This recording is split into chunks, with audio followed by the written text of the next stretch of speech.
नमस्कार बंधुगण मु आपनको सामने मोहिनी एवं आपण समस्त को स्वागत करुछि हमर अति विशेष कार्यक्रम सेहत के राज आयुर्वेद के साथ।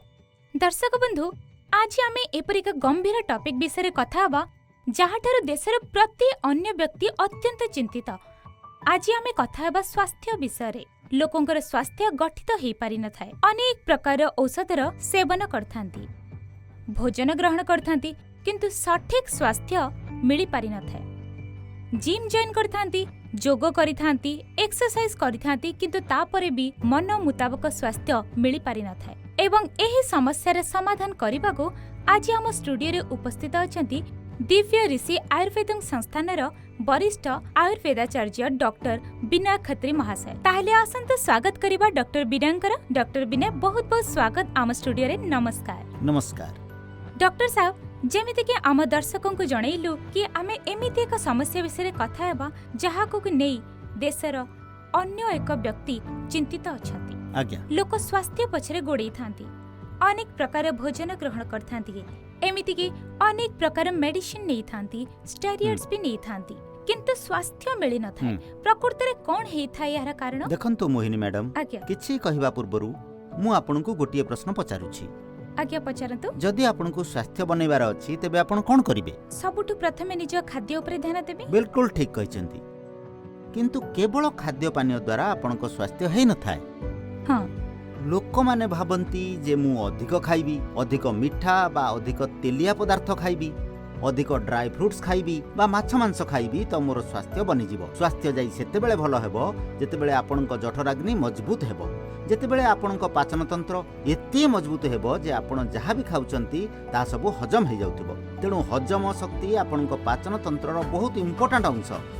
हजम ठीक हेबो तो आपनक स्वास्थ्य बनि जिवो। हां, जो प्रकार जने आखुरु रस बाहर करुवा व्यक्ति आखुकु मेसिन ने रखि थाए आ रस बाहर करि थाए, से पुणी थरे से आखु को मोड़ी थाए और पुणी थरे मेसिन ने रखि थाए। आ यही प्रक्रिया को से पर्यंत करि चली थाए जे पर्यंत पूरा रस न बाहरी। आमर पाचन तंत्र ठीक सेही परी काम करि थाए। आमर पाचन क्रिया आमर पार्टी रु आरंभ हो जाई थाए। पार्टी रे प्रेजेंट सलाइवा आ सेति रे प्रेजेंट एंजाइम्स आपन को खाद्य को भांगिबा आरंभ करि दै थाए। यही खाद्य आपन को खाद्य नली द्वारा आपन को पेट, क्षुद्रांत्र एवं गृहांत्र को जाई थाए। आ प्रत्येक लेवल रे आपण जहाँ भी खाती आपण पाचन तंत्र से रस बा एमिति कहतु जे खाद्यरू पुष्टिकर तत्व को बाहर करिथाए एवं आपण शरीर को जोगई दे थाए, जहाँ फल आपण स्वास्थ्य भल हेबो। तेणु खाइबा पीबा नुहे, खाइबा पीबा हजम हेबा और आपण शरीर को जीवा बहुत आवश्यक अटे। डॉक्टर बिना हमको कहिले कि खाइबा पीबा हजम हेबा और लागिबा एहा होची उत्तम स्वास्थ्यर मूल मंत्र। आउ एही स्वास्थ्यर मूल मंत्र को हासिल किपरि करा जाय थाए आसंतु जानिबा।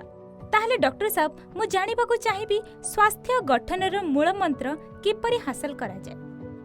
देखंतु मु आपन को प्रथमे कहबा को चाहिबी जे बहु वर्ष पूर्वरु केउठी डॉक्टर थिले आउ केउठी थिले स्पेशलिस्ट थिले तो केवल वैद्य किंबा ऋषिमुनि जेउ आयुर्वेद पद्धति द्वारा आमे चिकित्सा प्रदान करूथिले, किंतु आज आमे केउठी ना केउठी एही प्राचीनतम पद्धति आयुर्वेद को हरई चलीचु।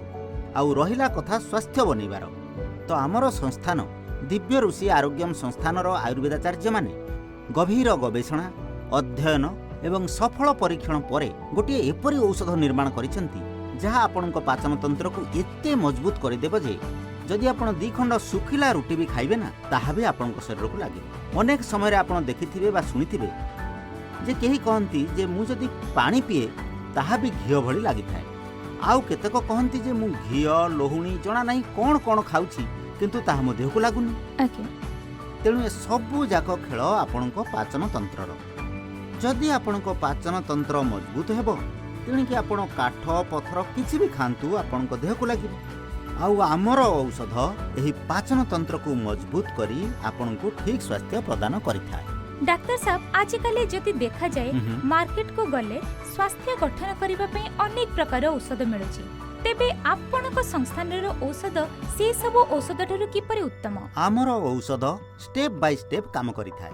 जहाँ को भोक लागे नाही तांकर जठराग्नि को प्रज्वलित करिथाय आउ जो मानकु भोक तो लगे किंतु देह को लगी पारि न थाए तांकर पाचन तंत्र को एते मजबूत करि थाए जे से किछि भी खाइले तांकर देह को लगी थाए एवं यह मु कथा देउची जे एही औषधर सेवनर प्रथम दिनरु ही आपणको आपणक निज शरीर भितरे परिवर्तन निश्चय देखा मिलिबो। आपण निजे कहिबे जे मु जहा भी खाउची ताहा हजम हो जाउची, पेट सहित संपृक्त जेते भी समस्या अछि ता समाप्त होबाकू जाउ। आउ गोटे सप्ताह रे ही आपण यह भी देखिबे जे मोर ओजन बढ़िबारे लागिछि। मु विश्वासर सहित कहूची जे आपण निजे कॉल करिवे एवं धन्यवाद कहिबे जे डाक्टर साहेब बढ़िया औषध तैयारी करिसेंती आउ आपण मोर जीवन को बदलै दैछंती।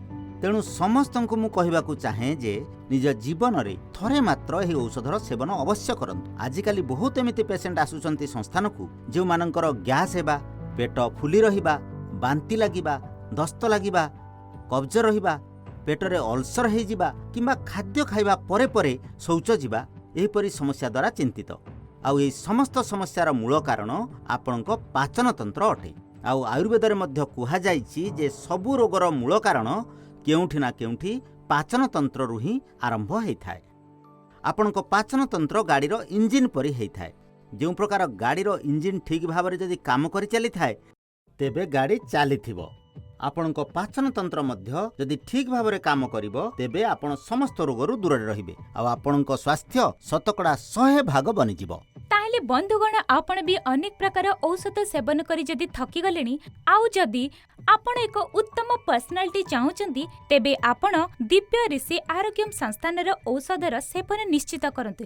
आउ आपण प्रथम दिनरु ही आपणक बॉडी रे निज पर्सनालिटी रे परिवर्तन निश्चित देखिबे। तेबे आसंतु दर्शक बंधु जानिबा डॉक्टर विनयଙ୍କ ठारू एही औषध रे आउ कोन कोन विशेषता रहिछि। बजार रे बहुत प्रकार औषध मिली थाए जे माने यह कहि थांती जे 15 रु 20 दिन रे आपणक स्वास्थ्य बनि जिवो। किंतु केउठी ना केउठी सेथिरे स्टेरॉइड्स थाए जहा आपणक शरीर को बेलून भली फुलई तो देई थाए। जेउ दिन आपण सेवन बंद करि थांती औषधर सेही दिन एमिति लागे जे जेमिति कि बेलून रु हवा बाहर कर दिया जायछि। किंतु आमर औषधर निरंतर प्रयोग द्वारा ये बॉडी भितरे जेते भी हार्मोन्स अछि जो डाइजेस्टिव सिस्टम माने आपणकर डाइजेशन को रेगुलेट करि थाए ताकू मेंटेन करि थाए। तेणु आपण एही औषधर सेवन बंद भी करिदेले तथापि आपणकर ओजन कमे नाही। आमर औषधरे आयुर्वेद अनुसारे सेही सबु जड़ीबुटीर प्रयोग करा जायछि जहा स्वास्थ्य बनैबा पई अत्यंत लाभदायक अटे। यह भितरे अछि कैपेरिस स्पाइनोसा एवं कैपेरिस स्पाइनोसा भितरे जो एक्टिव इंग्रेडिएंट्स अछि ताहा हैला ग्लूकोज सिनोलेट, सिनिग्रीन एवं रोटिन जहा आपणक लिवर रो फंक्शन को बूस्ट करि थाए जहा फल रे आपणक लिवर ठीक भाव रे काम करि चली थाए। एथिरे उपस्थित अछि काइकोरियम इंटाइबस जहा आपणकर हजम संबंधी समस्त बावेल मूवमेंट को मेंटेन करि थाए। यह आपणक बाइल सिक्रेशन को इंक्रीज करि थाए जहा फल रे आपणक लिवर एवं आपणक गल ब्लडर सठिक भाव रे काम करि पारे। यह आपणक भितरे हिमोग्लोबिन रो अभाव बा एमिति कहि पारंती जे रक्तर अभाव को मध्य दूर करि थाए। कासिया अंगुस्टिफोलिया सर्वप्रथमे तो यह आपणकर कोष्ठकाठिन्य हेबाकू दिए ना आ आपन को जदि कब्ज हे गला तेबे ताकू मध्य ठीक करि थाए। यह आपणक अंतर को परिष्कार करि थाए आ पिला मानकर पेट भितरे जिया हेबा गोटे साधारण कथा। यह पिला मानकर एही समस्या रु मध्य आपन को मुक्ति देई थाए। सोलानम निग्रम आयुर्वेद अनुसारे यह गोटे त्रिदोषजहर औषधि अटे माने यह 3 दोषर दूर करि थाए। देखंतु आपन को तेणिके छोटरू छोट रोग हेउ बड़रू बड़ रोग तार पछरे किंबा बातज पितज बा कफज दोष ही होता है तो यह आपन को 3 दोष को बैलेंस करि थाए। यह सहित आपन को जेते भी धातु अछि रस रक्त मांस मेद अस्थि मज्जा शुक्र ए सब को नरिश करि थाए आ आपन को निरोग काया प्रदान करि थाए। कर्क्यूमा जिडोरिया यह भितरे जो एक्टिव इंग्रेडिएंट अछि ताहा हैला कुर्जोरिनम जेडिरोन। यह आपन को मुहरे छाल खाद्यर नली पेट एवं अंतर छाल को ठीक करि थाए। एठारे हेउथिबा जेकोनोसी प्रकार इन्फेक्शन बा इन्फ्लेमेशन को ठीक करि थाए। आ यह सहित यह आपन को गैस एसिडिटी ढकार बा कब्जर समस्या मध्य मुक्ति देई थाए। आज्ञा सालामोनाइक यह गोटे प्राकृतिक एपेटाइजर अटे जहाँ आपणकर मंद पड़िथिबा अग्नि को प्रज्वलित करि थाए जहा फल रे आपन को भोक भी लागे आउ आपण जहा भी खाउछंती ताहा आपणक देहरे भी लागे। आउ यह सहित एथिरे आहुरी भी अन्य दुर्लभ जड़ीबुटीर समावेश हेछि जहार सेवन द्वारा यह बॉडी रे जेते भी डाइजेस्टिव रिलेटेड हार्मोन्स हेइ थाए ସେଗୁଡ଼ିକୁ ଆକ୍ଟିଭ କରିଥାଏ, ଯାହା ଫଳରେ ଆପଣଙ୍କ ପାଚନ ତନ୍ତ୍ର ସଠିକ ଭାବରେ କାମ କରିପାରିବ ଆଉ ଔଷଧ ଛାଡ଼ିବା ପରେ ମଧ୍ୟ ଆପଣଙ୍କ ସ୍ୱାସ୍ଥ୍ୟ ଠିକ ରହିବ। ଆମର ଔଷଧ 100% ଆୟୁର୍ବେଦିକ ଅଟେ, ଯେଉଁଥିରେ ପ୍ରାକୃତିକ ଜଡ଼ିବୁଟିର ବ୍ୟବହାର କରାଯାଇଛି ଆଉ ଏହାର ଆପଣଙ୍କ ବଡି ଉପରେ କୌଣସି ବି ଦୁଷ୍ପ୍ରଭାବ ପଡ଼ିନଥାଏ। ଡକ୍ଟର ସାହେବ, ଆପଣ ଆମକୁ ତ ଏହା ଜଣେଇଲେ କି ଏହି ଔଷଧ କିଭଳି ଭାବରେ କାମ କରିଥାଏ, କିନ୍ତୁ ଏବେ ମୁଁ ଏହା ଜାଣିବାକୁ ଚାହିଁବି କି ଏହି ଔଷଧର ସେବନ କେଉଁ ବୟସର ବ୍ୟକ୍ତିଙ୍କୁ କରିବା ଉଚିତ? ଦେଖନ୍ତୁ, ଏହି ଔଷଧ ବିଶେଷ କରି ମୁଁ ସବୁ ବୟସର ଲୋକମାନଙ୍କ ପାଇଁ ତିଆରି କରିଛି, ତେଣିକି ସେମାନେ ପିଲା, ସ୍ତ୍ରୀ ହୁଅନ୍ତୁ ବା ପୁରୁଷ ହୁଅନ୍ତୁ। ଆମେ ସାଧାରଣତଃ ଦେଖିଥାଉ ଯେ ମା ମାନେ ସେମାନଙ୍କ ପିଲାମାନଙ୍କ ପଛରେ ପଡ଼ିଥାନ୍ତି ଯେ ପୁଅ ତୁ ଖା, ଇଏ ଖାଇନେ ସିଏ ଖାଇନେ, କିନ୍ତୁ ପିଲା ଖାଇନି। ଏବେ ଗୋଟିଏ ପ୍ରଶ୍ନ ମୁଁ ଆପଣଙ୍କୁ ପଚାରୁଛି। ଆଜ୍ଞା, ପଚାରନ୍ତୁ। ଆପଣ କେତେବେଳେ ଖାଇଥାନ୍ତି? ଯେତେବେଳେ ଭୋକ ଲାଗିବ। ଆଉ ଯଦି ଆପଣଙ୍କୁ ଭୋକ ଲାଗୁନଥାଏ ଆଉ ମୁଁ ତଥାପି ଖୋଇଦେଲି, କ'ଣ ହେବ?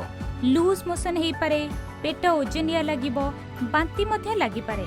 ତ ଏବେ ମୁଁ ଏଇଆ କହୁଛି ଯେ ଯଦି ପିଲାକୁ ଭୋକ ଲାଗୁନାହିଁ ଆଉ ଆପଣ ଜବରଦସ୍ତି ଖୋଇ ଚାଲିଛନ୍ତି, ତେବେ ପିଲାର ବିକାଶ କେମିତି ହେଇପାରିବ? ବିଲକୁଲ। ପିଲାର ସ୍ୱାସ୍ଥ୍ୟ କେମିତି ହେଇପାରିବ? ପିଲାର ଜଠରାଗ୍ନି ପ୍ରଥମରୁ ମନ୍ଦ ଅଛି ଆଉ ଉପରେ ଆପଣ ଖୋଇ ଚାଲିଛନ୍ତି, ତ ଯେଉଁ ଅଳ୍ପ କିଛି ଜଠରାଗ୍ନି ବଞ୍ଚିଥାଏ ତାହା ବି ମନ୍ଦ ପଡ଼ିଯିବ ଆଉ ପିଲାର ବିକାଶ ହୋଇପାରିବ ନାହିଁ। ତେଣୁ ସବୁ ମା ମାନଙ୍କୁ କହିବାକୁ ଚାହେଁ ଯେ ଏହି ଔଷଧର ସେବନ ଆଜିଠାରୁ ଆରମ୍ଭ କରିଦିଅନ୍ତୁ।